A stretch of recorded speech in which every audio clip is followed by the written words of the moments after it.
Sveiki, mano vardas Kostas ir šiandien jūs supažindinsiu su DOT Pilates studijoje esančiais reformer treniruokliais, pagrindiniais jų veikimo principais bei reguliavimo ypatybėmis.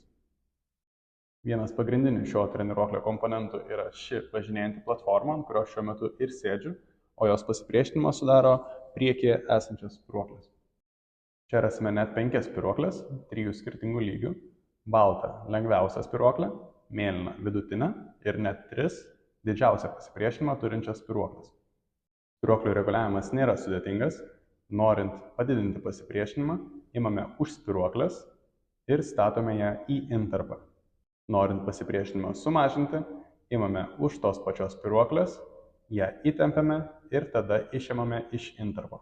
Virš spyruoklių turime kojų atramą su reguliuojamo aukščio funkcija. Norint pakeisti aukštį, visų pirma reikia kilstelti atramą ir štai taip lipti laiptukais apačion arba į viršų.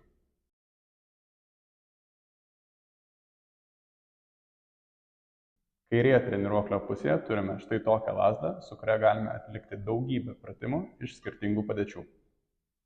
Taip pat turime 2 pečių atramas, kurias prireikus galime išimti, o šalia jų rasime galvos atramą reguliuojamo aukščiu.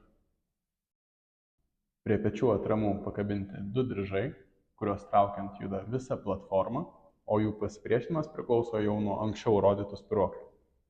Šalia treniruoklio visada rasime papildomą dažniausiai naudojamą inventorių, kurį sudaro 2 platformos, naudojamos atlikti įvairiausiams pratimams iš skirtingų padėčių. Kiek rečiau naudojamą inventorių rasite lentynose salės kampe.